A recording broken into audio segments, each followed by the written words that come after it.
I'm hoping we have this nice, really small little crew today, because I was hoping we could have a conversation that could move in a bunch of different directions, depending on what we're discussing. But, something that really came, I made a post this week that kind of got a little bit kind of, I feel like, connected with some people about this idea of goal setting and how we set our goals. And this all kind of ties in to how we live our lives and what we're doing right now. And I kind of went down a little bit of a rabbit hole with it, which is this idea of understanding historically. I personally almost never achieve goals I set because many of them are ridiculous. Many of them, I teeter off a path, but we look back along our history, we still accomplish and achieve really, really cool things.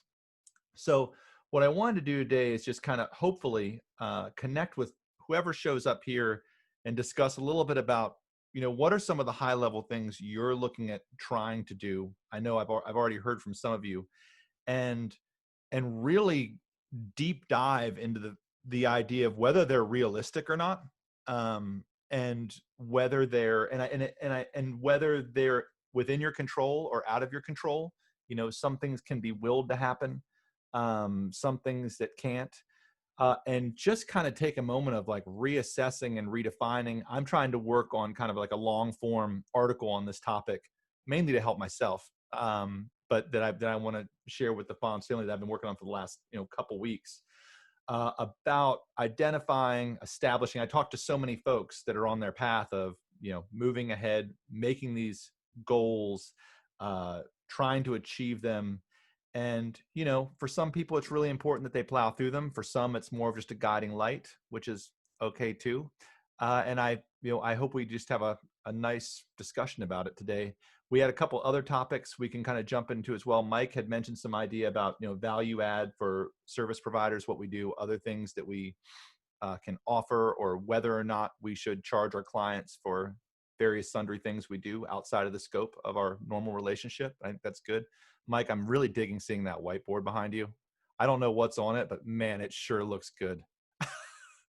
It's changed quite a bit in 3 months, I'll say that. I like it. You can't see the other side of it where it's got a big X of this is not going to happen this year. Got it. But that's my album projects. That's songs to be mixed, songs to be mastered, and then there's an adding thing where one of the things that I was doing with my partner in crime, my girlfriend Ann, is we were going to do it was bringing about a new project that I did in Europe, which was where we did film music in a cabaret style, and we were gonna do it this year. We were gonna do it this summer, and we were doing like James Bond music and old rock and roll and stuff like that with 5 lead singers and stuff like that. And now that's toast. So now we're like, well, we could take all those tunes, we'll turn them into duets. So we're going to see if we can do a Bond music as duets. We know we can do the Carole King tune, but that would be about it. So I don't know what we're going to do. Hey, Mike, quick music question. Are you doing this with someone you're sequestered with right now? Yeah. We have got the Gilligan's Island syndrome going very heavy now, and yes, it's very funny. Well, sort of funny, but no. All honesty, yeah, it's been making music together because we record and we're doing things remotely with recording studios, but a lot of it is like we've had to retool everything. You have to buy more gear to sound as good as if you were in those major studios. I say major, they have a Neve console, I don't, that kind of stuff. So it's always trying to figure out how to make things sound really good. But now with everybody doing things online with our lessons and our ways of making a living, I think it's good for our brand to sound as great as possible and look as good as possible. So it's a big investment. Yeah, I'm looking forward to hearing what comes out of that. Yeah, well, me too, man. We'll figure it out. I think we're all figuring it out together. And I just don't try to get it perfect right away. I mean, I've got this thing still. I don't only have my broadcast mic yet, but I'll figure it out. I'm not. Dude, the SM58 always does the trick. Yes, it does. Unless you're trying to record a grand piano, then you need your large diaphragm microphones. I love those things. Well, Thanks. It's good to see you. I'm glad you're here. And that was Thanks. a great idea for something to discuss. Andrea, this is such a good size. Tell us what's going on with you. You just finished up a really, sounds like a successful contest, and you've got some Yeah, tell us about what you're working on and what you're hoping to do. pretty fabulous sponsor for my contest. You may have heard of Fons. Yeah.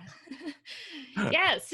So I coach music teachers on the business side of their studios, with the goal being like helping music teachers to build sustainable careers, whether that's as an independent teacher or a teacher of a studio that has multiple teachers, or however different paths are for different teachers. So yeah, I just had a grant competition. I decided to help out it's just such a weird time to be graduating. And I really wanted to help the teachers who are graduating this year or are just a year or two into starting their studios and their careers. So I sponsored a grant competition with a cash business grant, and Eric gave some discounts for every applicant, and also subscriptions for winners.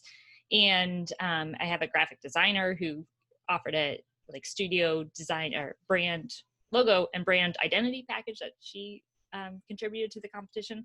So we're going to get some studios set up. And then this summer, that all led into a business building program that I'm leading this summer, to help teachers get those foundational elements of their business in place. So like figuring out their personal budget and their business budget, and ideal client and marketing plan, and even some more self-employment oriented finance topics like how to handle your taxes and thinking about retirement, because those are all more valuable to think about early on. So that's kind of what I'm up to. How's it going for you? You said, I think I saw you mentioned you were hoping to get 30 people in that course or in that program. Yeah. And that's a stretch goal for me. And this is the first time I've done it. And I mean, coronavirus has been crazy and has changed. I feel like every week I'm reinventing. Oh, well, this seems relevant and now it's not anymore. And so I should talk about this topic. And so I definitely have been delayed. And then all the George Floyd things have, understandably taken over social media. And I wanted to step back last week from any promotion there. So it's been kind of a delayed promotion schedule for that, which I'm fine with given the larger challenges in our world today. But so yeah, I'm kind of pushing for that this week, but it's going to be a lot of hustle. So you've had to be really agile in what you're doing, and it's difficult to, because would you say that space that you're working in, does it feel like there's a lot of competition there? I feel like there are a couple of big established players. And I think we all have our different niches, just like with music teachers. Like, I feel like I can live it down the street from another piano teacher, and there's students for them and there's students for me. So I feel like there's enough. But my audience hasn't been super targeted yet. That was one of the hopes with the grant competition to get a more targeted audience. So yeah, I feel like I'm still like finding the way to reach the people that I can most help. I'm sorry, Eric. What I was going to ask is most of your applicants, are they in North America? I limited this one to the US just because of the contest guidelines and things like that. I hope this is something I can do over and over, and also have a full business plan competition for teachers who are wanting to do really cool, awesome, big things with their studios. So this was kind of a first try, and so it was US based teachers. Yeah, nice to meet you, Andrea. I was just curious about that, because there's a guy I know that runs one of the first of the music teacher contractors of Magic Music. He's based here in Dallas, and they have an international client base, and they also have teachers that they support that's international. And I was just curious, what your breadth was and how wide you were casting your net. But it sounds like you're on the right track. I'd love to talk to you later about that. Yeah, let's do that. Really cool. Awesome. And Andy, and I want to circle back to what you're talking about. So like right now we've narrowed this down to you have a really kind of definable goal, right? That you're like, oh, I'm hoping I plan to get this many. We'll see what happens. We know that it's a stretch, and along the way, you're going to learn a ton of stuff, excuse me, about what maybe your interests are, which directions you want to go. that's the thing, that goal setting, because I did a bunch of research on just, historically, like the empirical data about goal setting and how it helps people, and some people it really motivates and some people it doesn't. But what people don't talk about is like what happens along the way, right? As we're on the way of, we're setting these goals, working on these goals. What do we learn from it, right? Which I think that becomes that's our life, right? So you're really just looking for something to motivate you, to kind of find your spot for where you fit in, which is why I was asking you about, kind of the competition and what you feel about it. And so that's really cool. Now we have some more people showing up. So if you're here and we're here to talk about kind of goals today, just like Andrea just threw out her idea of like, hey, I've got this goal of having 30 people jump into this. I want to really keep the conversation moving today. So feel free to like do this if you want to talk, or if you have a question about something, but we're going to kind of dive right in so we don't run out of time. If you in the comments or in the chats, let me know what one of your goals is, or what one of your goals might be that you're working towards right now. Andrew's was really simple, 30 people. So if you have one and you're here, throw it in there so we can make sure to discuss it. But, when we talk about goals and setting them, and this is something I'm looking at. So, we all know, we've heard of the SMART thing, right? Which is like, oh, goals have to be specific. They have to be measurable. They have to be attainable. That's my problem. They have to be relevant. They have to be time bound, right? So you basically have to do a goal within a period of time. It has to be specific. I'm not going to be an Olympic marathoner, right? And so if we look at these, at how we set them, but if I made my goal to be an Olympic marathoner, right? That's a goal that's pretty specific, time specific, measurable, completely unattainable, right? But the question I was asking this week is this idea about, we set a large goal, which is like a 5-year plan, a 2-year plan, a 1-year plan, a 1-week plan. Do we measure the goals by the outcome, which is becoming, being able to run a 5-minute mile? Or do we set that goal, or the goals, the tasks that we do to attain that goal or to work towards that goal? Because that's what becomes our life. And that's kind of what I've been really deep diving in, like in my own work. And really trying to be thoughtful about, because I want to start achieving, I want to attain the goals that I set, right? Maybe that goal is not eating sugar this week, right?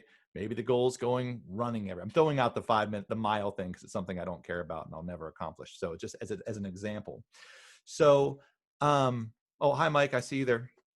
Good to see you. So does anybody else have like a goal that they're working on right now they'd want to throw out and discuss, just to kind of throw into the mix? If you don't, that's okay, because we can kind of move on. It's something we can just think about as we go. Karen. I'm working on finding my goal, because there's several things that I could be doing, but the sense that I'm having right now, and for those of you who don't know me, I'm a massive, I'm an opera singer by trade, so to speak, and a teacher as well, or voice teacher, but I'm a really massive technique nerd. And what I've become really passionate about is trying to use that nerdiness to try to open up the opera field a little bit more. Because if there's one thing, I was just reading a post of someone on another group that I follow, Empowered Singers group, and they were talking about how COVID has basically, I'm not destroyed this industry, but it's really thrown a monkey wrench in. And there's a big, huge opportunity to change things, to make things less hierarchical, to make things, because right now it's like there's a bunch of people at the top who are acting as gatekeepers, and it's not working. Like, it's really not letting the people who actually, it's letting people who go through certain channels, through certain exclusive channels, who happen to luck into those, it's a where it becomes more about luck than skill. So anyway, long story short, I really want to have a hand in reforming this.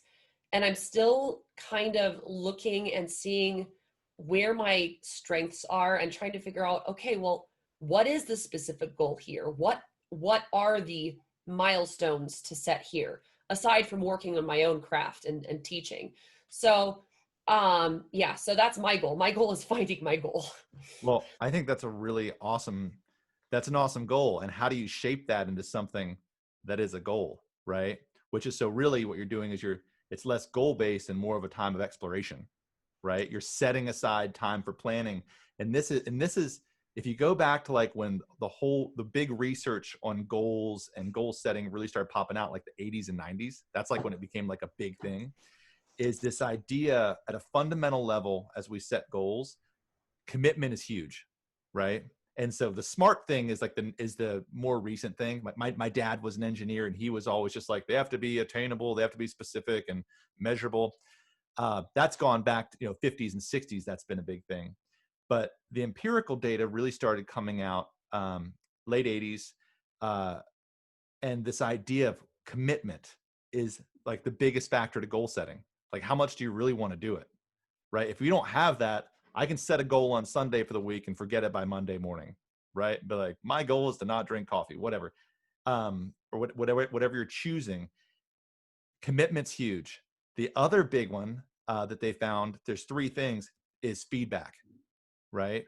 We have got to be open to a feedback loop along our goals because we get so invested in these ideas, these projects we're working on, that we're not getting honest, critical feedback. That's where coaches come into the world, right? That's why, we do what we do to help other people.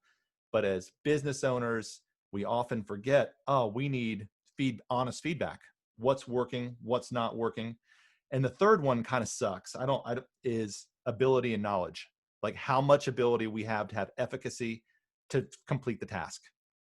This is another one that I feel like I'm really weak in, which is I just kind of overestimate what I can accomplish in a day or a week or a year at the outset. And sure, I feel like we can cover a lot of ground, but honest awareness. So those three things: how committed are we to these goals? And as we start setting our goals like this area of being like, wow, how committed am I to figuring out what I want to do, to have 30 people in my group, to have 100 clients, to have 500 new people on the Fons platform, whatever that may be. Do I have the ability to make it happen? Right? Because if you don't make your goals, it's one of those things.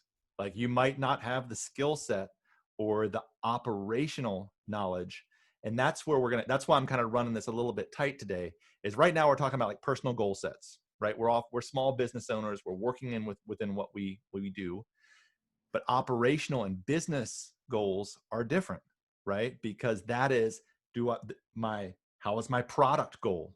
Is my product come to the level that I need it to be? How is my consumer, my value proposition goal? How are my operational goals as far as running my team? How's my graphic designer doing with getting my stuff out for my next contest? These things that can either be within our control or without of our control, it's really great to put some thought into it as we start sketching these things out, right? We start to analyze what we might want our goals to be and where they would land. We say, okay, do I have a feedback group? Do I have a way to engage and to measure progress? Am I totally committed to it before I start doing this? And do I have the ability and the knowledge to make it happen? So I think that these high level points of thinking are really helpful. Mike, you raised your hand. Did you have something you wanted to share really quick? Absolutely. Well, first of all, hey, everyone. Hi, Mike. Hi, Eric. Thank you so much for doing this, man. These sessions are invaluable. Honestly, they're priceless. And yeah, I mean, I'd love to share some goals with you guys if you'd indulge me. Share us the one that matters. Share us one.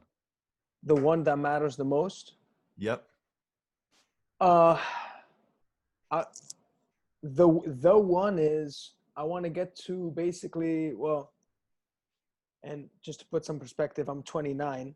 I want to get to where you, Eric, are at, where you have basically, you're at capacity at teaching, your students. You know exactly who you want to teach, and you have attracted your target audience, and you have an abundance of them. You have overflow. So that's the most important. Yeah, that's where I want to go. Okay, so let's tighten that up a little bit. So your goal is to be in a place where you have a waiting list. You can teach as much as you want to, right?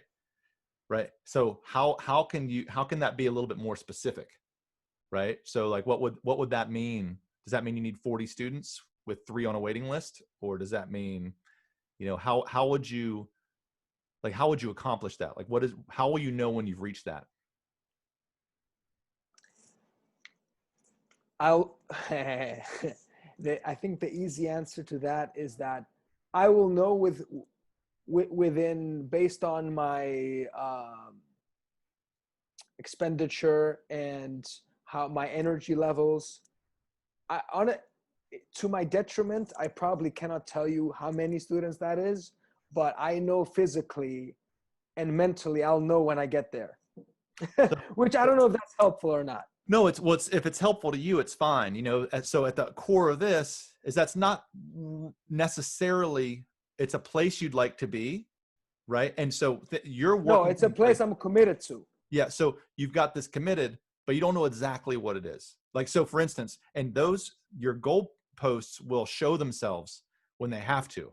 Like when I started a family, that was when I was like, I either have to make twice as much money in the next 3 months, or I have to go to law school or get an MBA or work for Microsoft. That's kind of what my options are right now. And the goal was like, can I make 6 figures teaching guitar in the next 3 months? Right? This was a decade ago. And I was like, either I can or I can't. But I'm in Seattle and things aren't going to change. I'm freaking out because I'm about to become a dad. I was fine, living in an RV on gigs and teaching guitar 20 hours a week for a long time, and going, traveling around with my wife when she was doing acting gigs. Suddenly everything changed. The goal became specific, which was like, I'm either going to make this much money to support a family, or I'm going to go do something else. And that was one of the first goals that I ever actually really achieved. And I was like, wow, that was a thing. Like that was a specific measure that I had to work towards, and I kind of had to make it happen. Right. And so these frameworks that we just discussed, Mike, I'm so glad you brought that up, because you have all the commitment in the world, right? Like you love what you do so much. You're so into it. You definitely have the knowledge and the ability for the task of being like a well-known, well-respected, super busy teacher within the space you work. Right.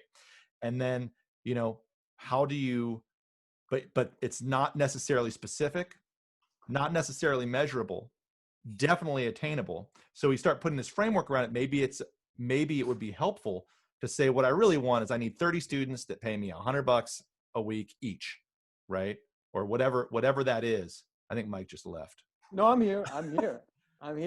So I would encourage you to reframe that sentence, right? To say, hey, what exactly does it mean to be, a busy teacher with that has as many students as you want? That's defined defining your customer base, attracting new customers, setting your rates, whatever that business. Those are just tasks along the road of a goal you're trying to find your way into. But so I'd like to dig deeper into that, if at all possible. I appreciate that, Eric. Thank you. Yeah. Mike, did you have one that you wanted to share? Well, I don't know if it's a share. I mean, I'm listening to what's being said, and I think one of the things that I always notice. Well, maybe I should say this differently. When I started out, I was like you, Eric. Flying really close to the ground, and there was no, I was just living for today or tomorrow. I wasn't worried about making the mortgage and start saving for college for all the young guitar players in the family or whatever. And I think that keeping the goals really focused is really important. And I would say that to Mike, if I was sitting next to him drinking a beer, it would be just to simply keep yourself focused, but allow yourself to have time to think in the bigger dreams, and be able to compartmentalize that so that you are building your client base and having your gigs, but still thinking about what you might want to do in those 5 years out. I think, you were talking about my vision board behind me. What you don't see is the vision board for 5 years, which is on the other side. And those are things that keep changing. It's what you segue into what you're saying about, You know, there's these goals that are ridiculous, but you put them out there anyway because you don't know who you're going to meet and what you're going to create while you're going after the ridiculous goal. That is awesome. And I think the longer we live and we experience the powerful nature of how life changes as we're in different phases, and how different things foment up into what we care about and are important to us, and how our goals change. And I think it's really important to acknowledge that, you know, and to, like what you're saying, you know, is that we begin somewhat going with the flow, right? And we're like doing our thing, especially as creatives. Then we shift that. And I think at some point I look forward to being able to go into the flow again, right? Because many of my friends that have become very successful were people that just kind of went with the flow. You know, they didn't have a goal to be in a band that was selling out stadiums all over the world for the past 20 years, right? That wasn't like what they set out to do. They just kind of, we all know people like this that just kind of ease their way into this, whatever scenario it is. And it seems like, you know, like luck, but they're driven by something, right? And there's always going to be an element of luck, but luck is something that we cannot plan for, right? And yeah, go ahead, Karen. Unmuting myself here. Yeah, no, it's as you're saying this, I'm realizing this is part of the reason that I don't have a very specific goal right now. That, as I was saying earlier, I'm trying to shift my focus to following the breadcrumbs, because I had a specific goal for years, and it was and still is, I want to sing on the major opera stages. I want to become excellent at what I do, and I want to become at least earn a living. You know, not a lot of opera singers, unless you make it to the absolute like 0.1% upper crust, are really internationally known.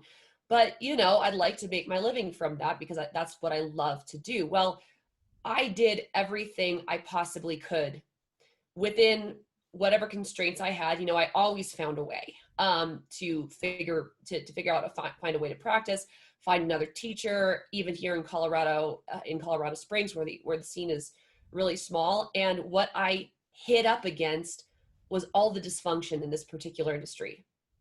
And that is one thing that I want to fix. And so I don't know how to fix it. So right now, having just that broad view of, okay, I'm going to let go of this idea of going towards this one thing. Yes, I want to do a lot of that on the way, but I realized that the time when this worked the best for me actually was when I was in college.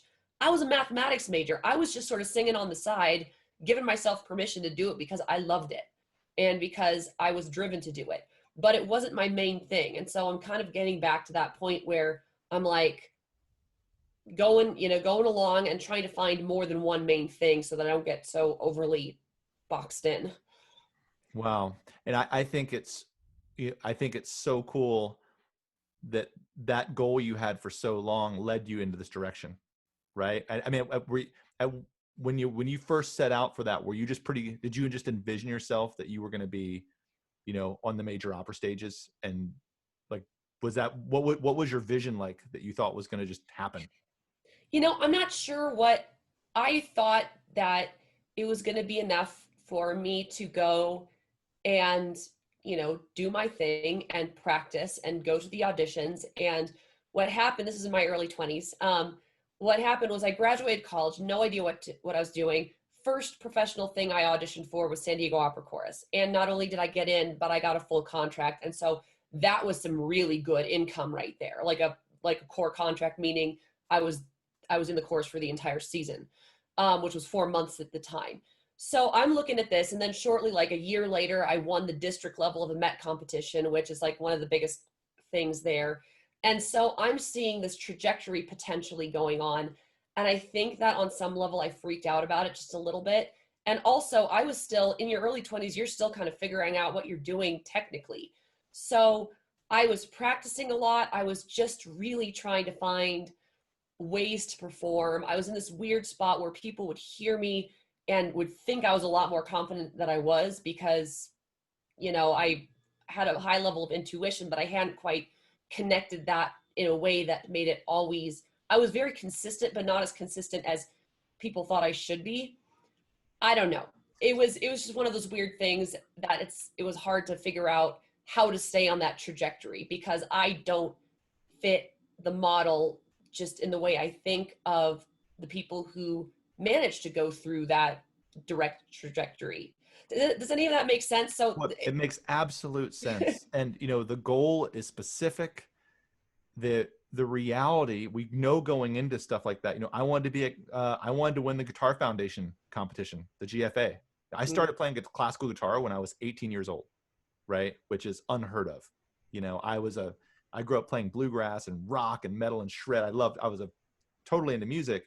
I didn't start playing classical guitar until I went to college. And, you know, I was dead set and be like, I'm going to win the GFA for sure. And I believe that with every ounce of my being that I would, and that's like the biggest guitar competition in the world. And that's a pathway to becoming, you know, a concert classical performer. And it was, I guess, maybe 7 or 8 years later, after studying with many of the greatest teachers in the world, that I had a teacher who was cool enough to say, hey, you know what? You started too late. Like, you're going to do great things. You're a great player, but like where you are right now, like that's not how classical music is going to work for you. And it was brutal to hear those words.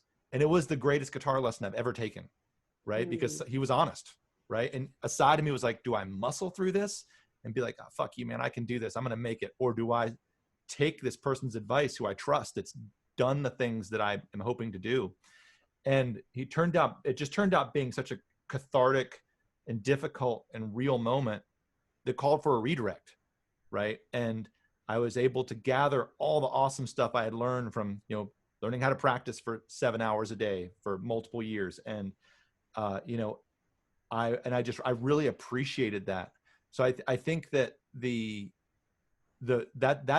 a specificity to being creatives like we are, right? Or like saying I'm going to play in the NBA, right? Because there's the reality of how competitive that is that we don't really understand when we're young. You know, my son's for sure that he's going to play in the NBA. And like statistically, those are pretty challenging, you know, challenging odds.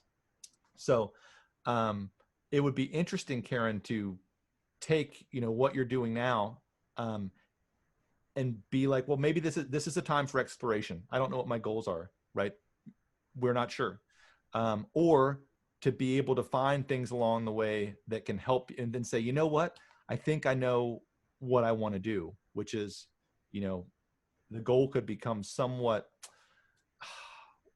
what's the word? It could be shape shifting, right? If you know your goal is to change the industry of what of the vocal world, you know, you could definitely, but what is something you could do that would be, you know, measurable or working towards, and, you know, to help you just kind of hone that in, would be just a great vision quest. And I hope everybody that sees this, which I was hoping today that few people showed up, and then lots of people we could rebroadcast it later and think about it, will leave this conversation and just spend some time being like, what do I want to do with, and it's, yes, we want to break them into big goals, like Mike was saying. Go, Andrew, I'll be right with you. And then those tasks that we knock out along the way, for to just feel so committed and to feel so stoked on it, to where ultimately we just have a happy life.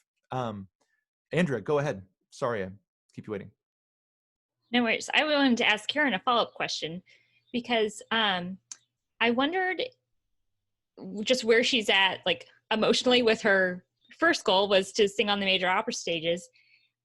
Do you feel like you didn't accomplish that goal?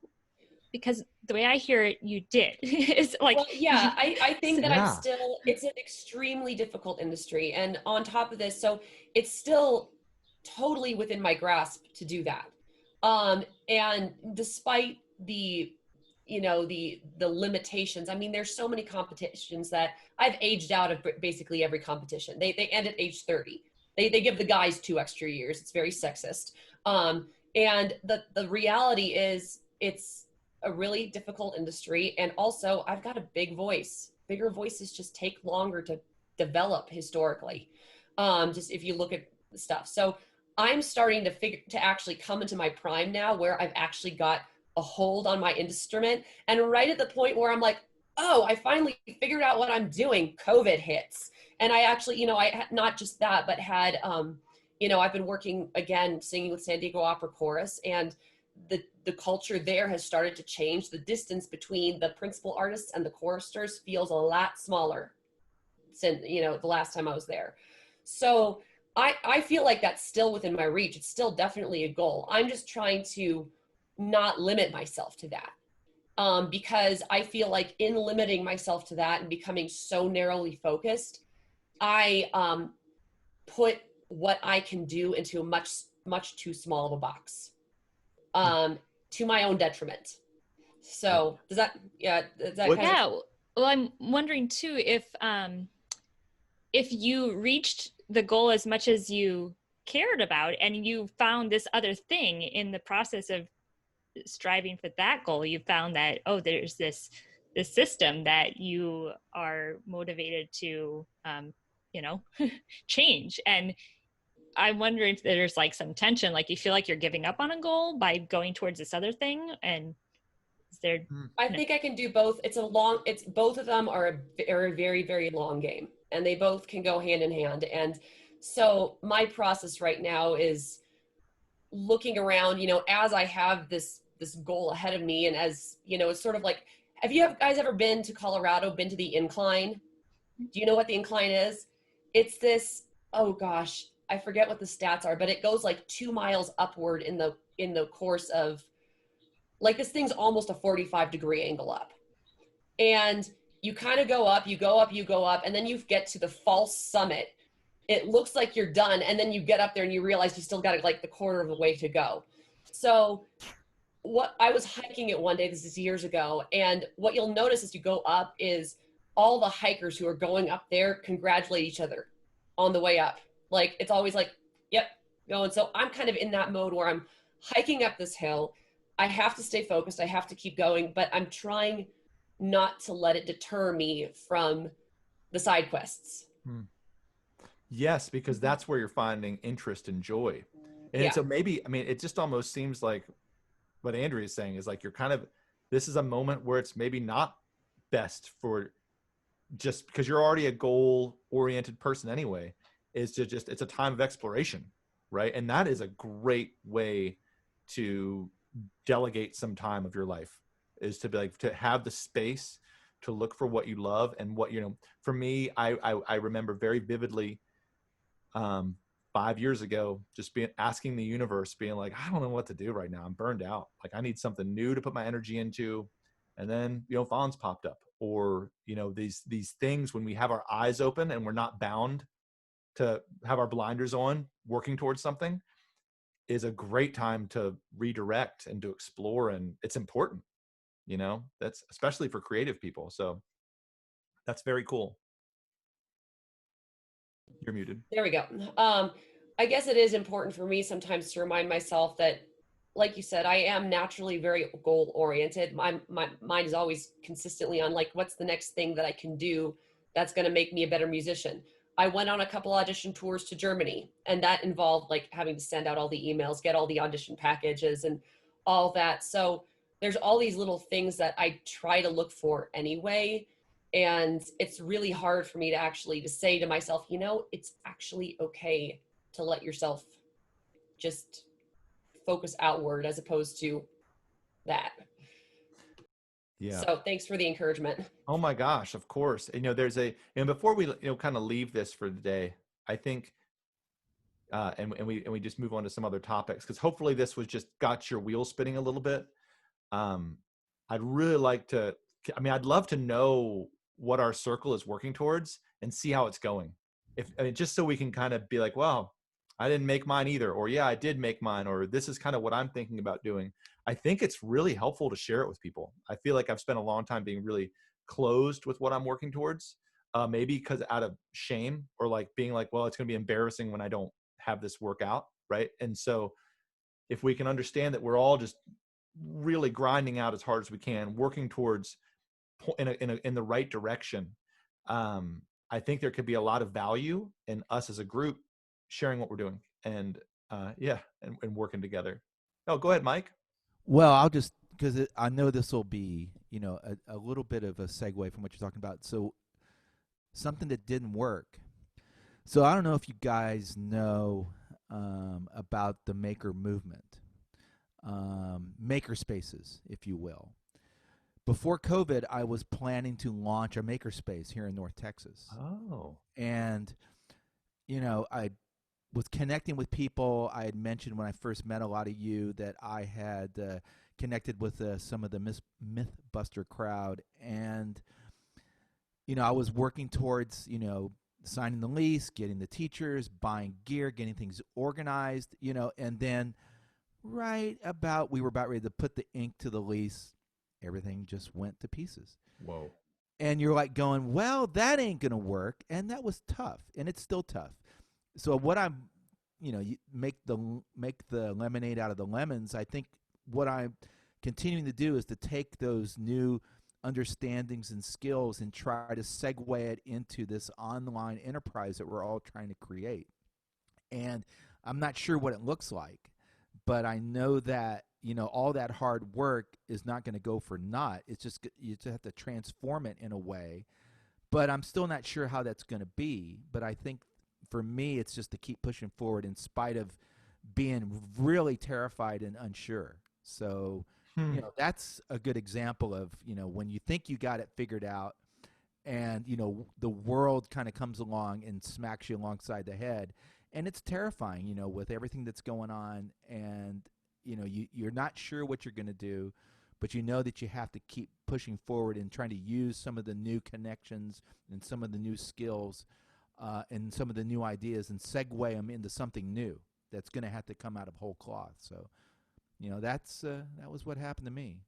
That is really interesting, Mike. I didn't know that you were just about to sign a lease on a place and then that all went south like that. Oh, it was even more than that. I mean, I'm kind of downplaying a little bit, but the challenge was certainly, it was pretty big dreams, because, being an educator after being a working musician and touring.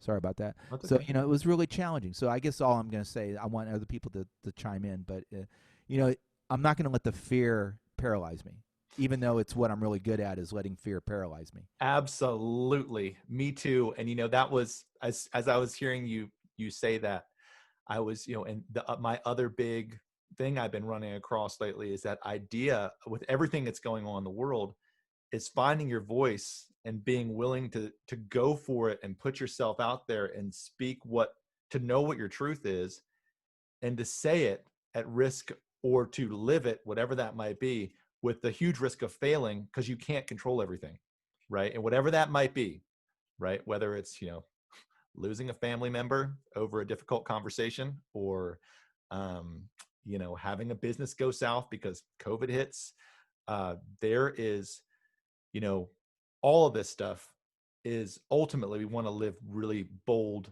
adventurous, courageous, meaningful lives, right? That's what we want to look back and feel like that we did, that we stood up for what was important to us, that we worked towards what's important to us, that we're able to cull out what doesn't matter, that along the path, we're able to see trolls and people that are bringing us down and remove them or to not give them the emotional energy that they try to pull from us.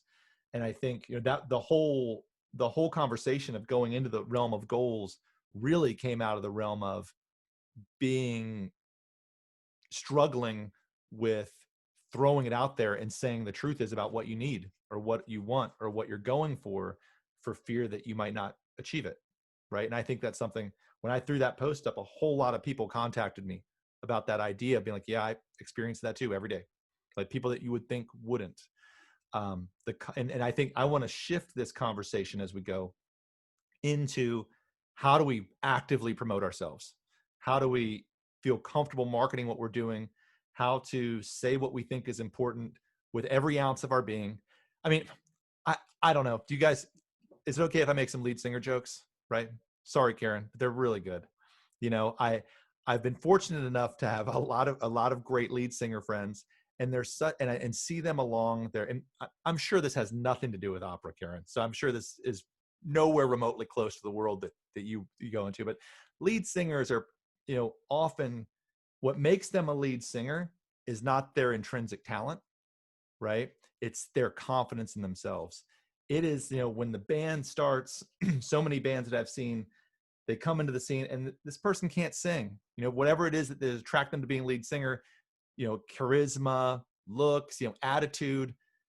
And they just say to listen to it again. And you're like, oh my gosh, that demo sounds terrible. They're like, well, listen to it again. It's amazing. Right.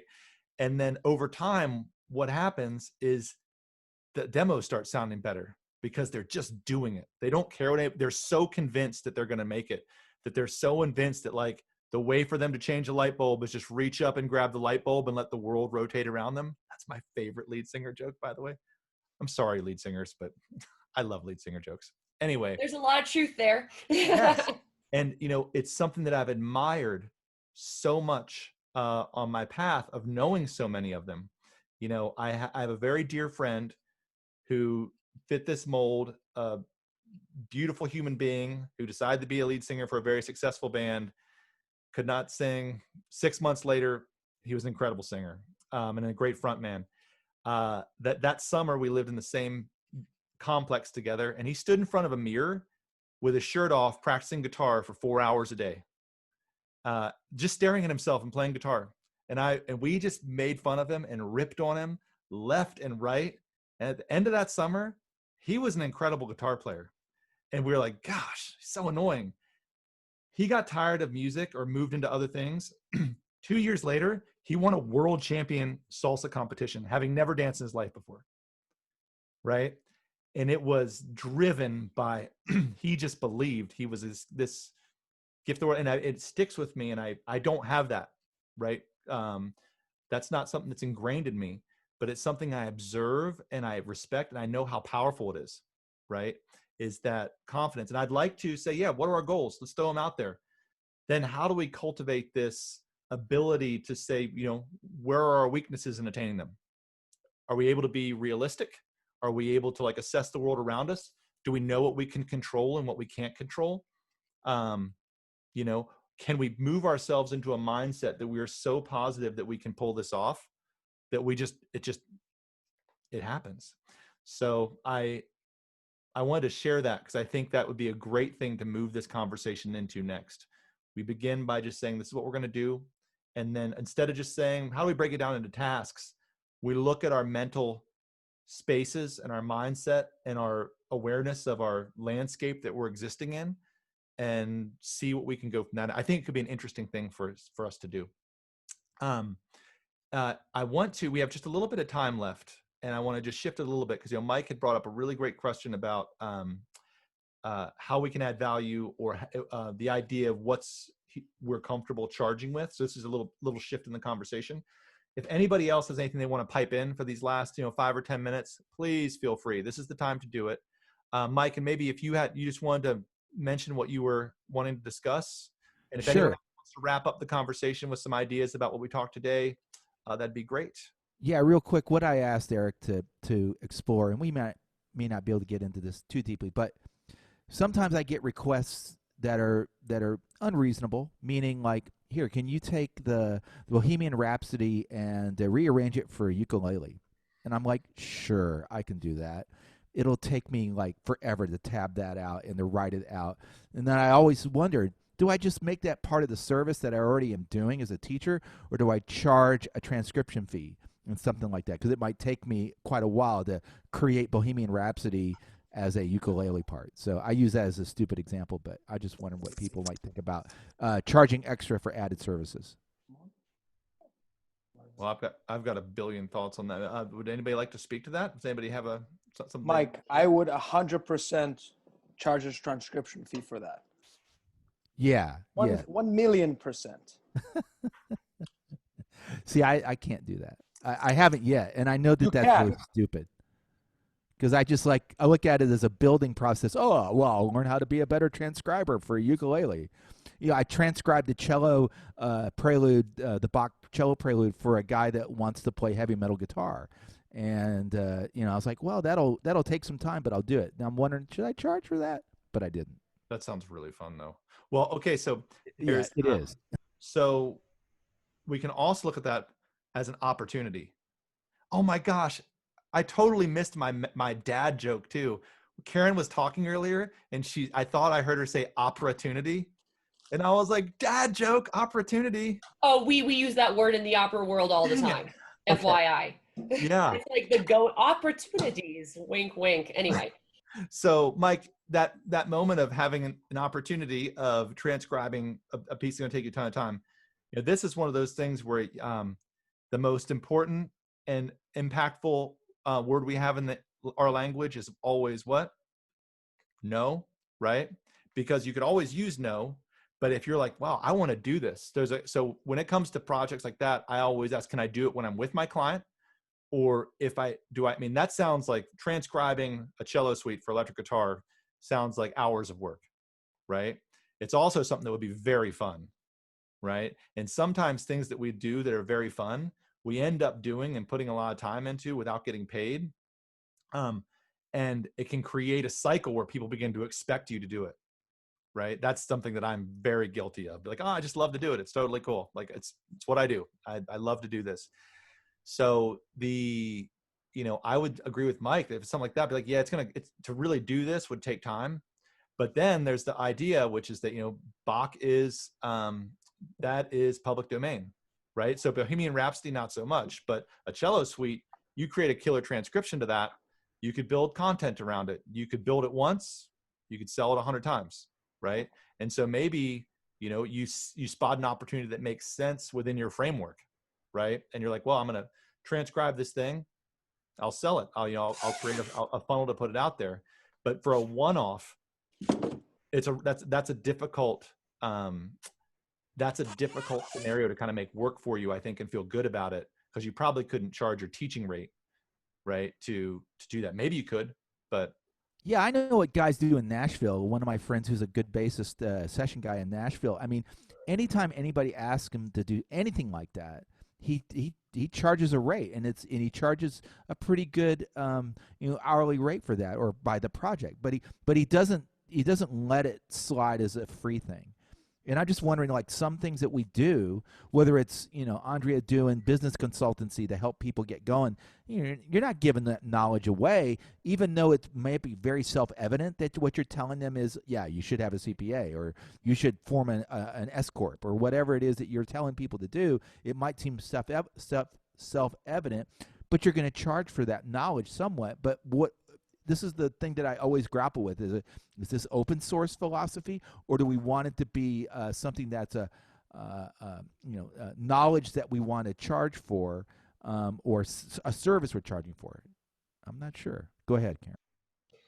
So I actually just yesterday had a related conversation with my brother, who I need to get him on one of these masterminds sometimes, because he's in Texas right now and he's learning mixing, and he's fantastic electric guitarist, musician, and he started to work with, like, mentor some people and work with some clients. He himself is getting mentoring for mixing and stuff. And he was he's charging this one guy $15 an hour for what he's doing. And he says to me, he's like, oh, I think I'm only going to charge him 45 minutes because I spent 15 minutes trying to figure out how to do, 1 second. Yeah. Yes, he is. That is where he is. And he spent 15 minutes trying to figure out the best way to do this one thing, and he's still learning his equipment. And I said, Chris, you're charging him so little.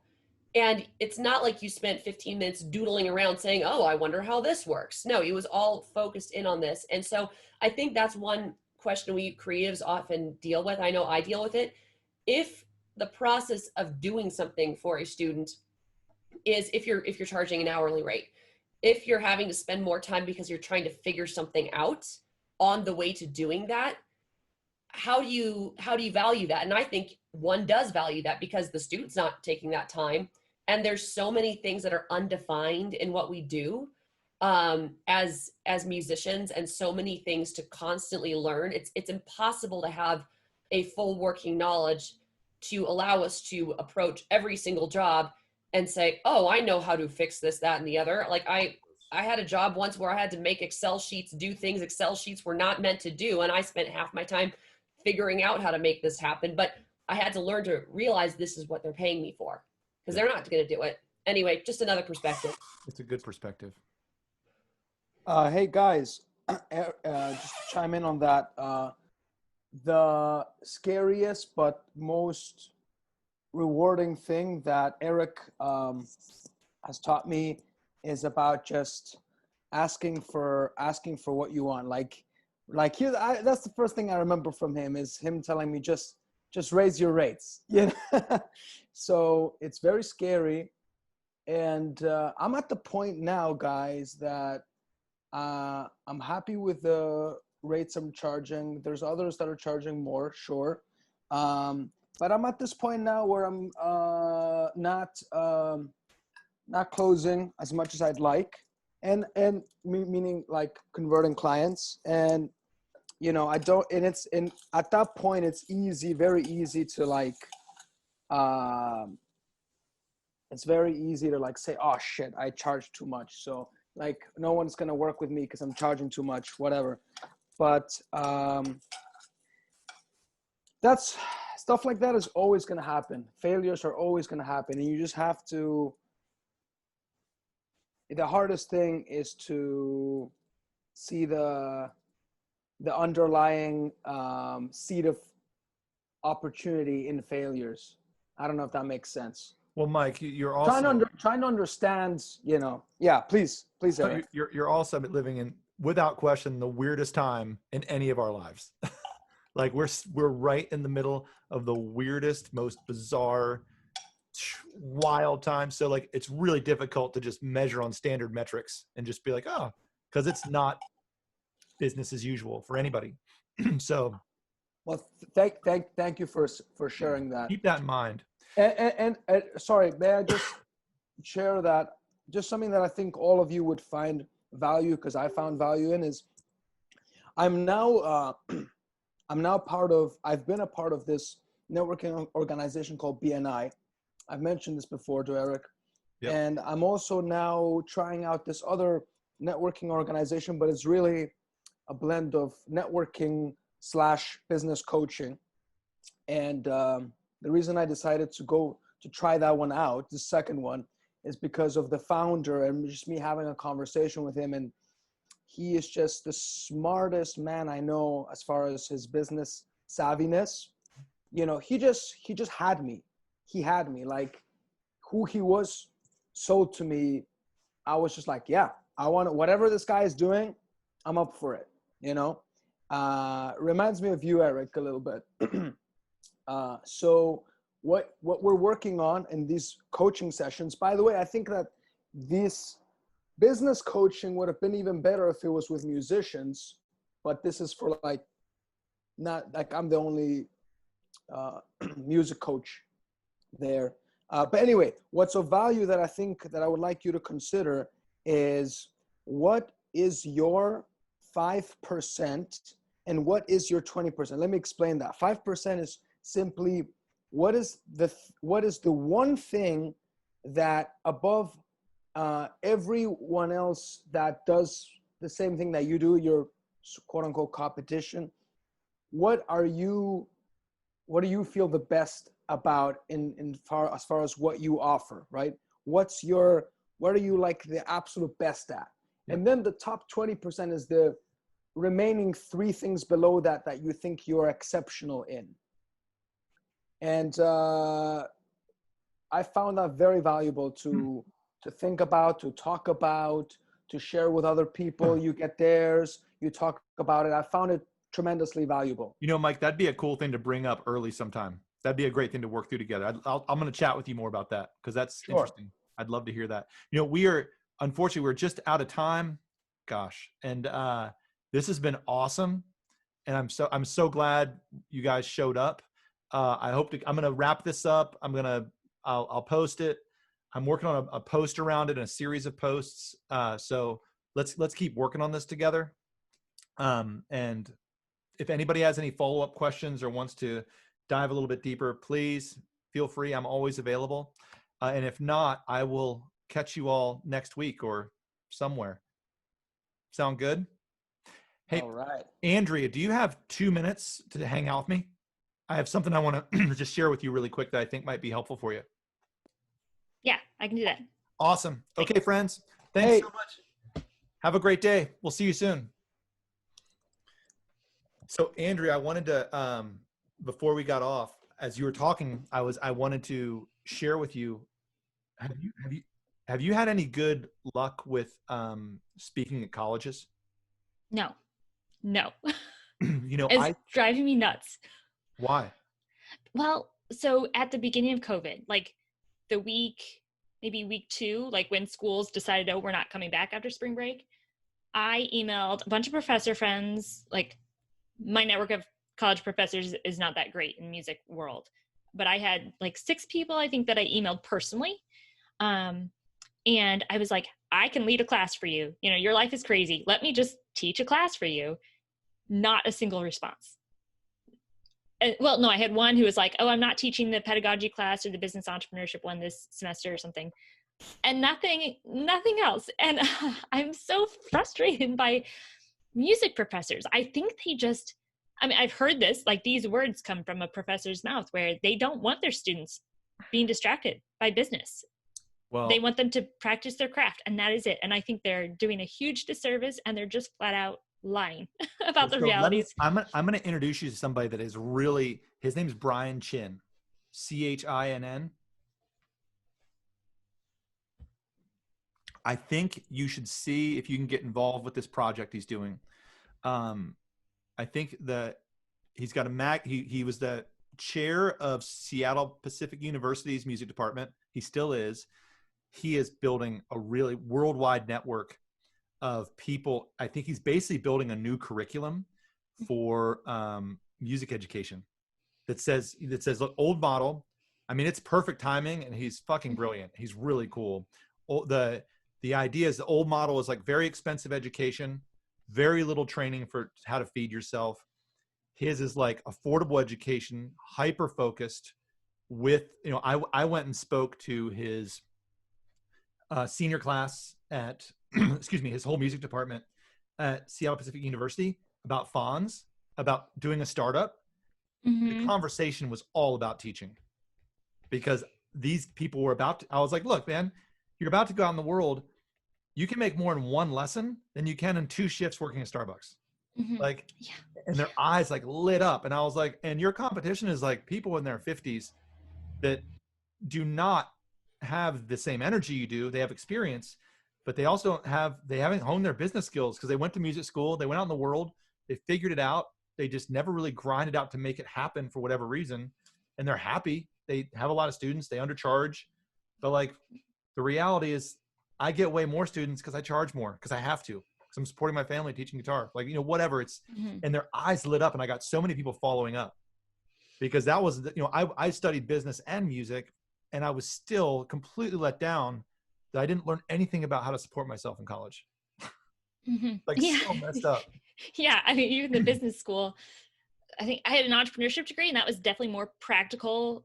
Like my classes in that program were just so different from the, oh, here's an accounting class. This is what your Fortune 500 company looks like, their books. You know, like the entrepreneurship is definitely more focused in that, but it's still not the, like, how do you make a living in your life as an entrepreneur? But, yeah. So I think a great networking opportunity would be this guy, Brian Chin. I have a feeling he is at the right place, the right time. He's got a great network. He would be a really cool person to talk to, because he's clued into all the music programs. Yeah. You know, I don't know. Do you know Lance LeDuc at Carnegie Mellon? Mm-hmm. Yeah. Interviewed him. He's awesome. He would be another great guy to go speak to his class. Right. I spoke there too. And, you know, frankly, most of those kids didn't seem like they were very worried about going into the real world, which is fine. You know, like I didn't went in college too much either. But I think that might be your spot. That might be your sweet spot.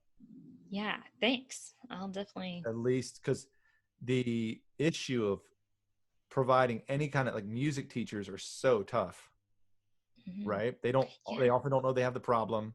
They're not facing with trying to it's a second income for the family, right? The people that are grinding their way through think they know everything already, whether they do or they don't. There's a lot of ego with people that are, you know, that are hot players that have become teachers. So it is, I mean, just speaking from experience, I mean, it's a really difficult market.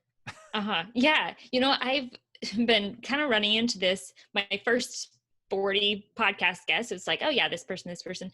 And now I'm like, okay, there are people who say they're making a living and present like they are, and they're paying their bills and whatever. But I think, gosh, you're not really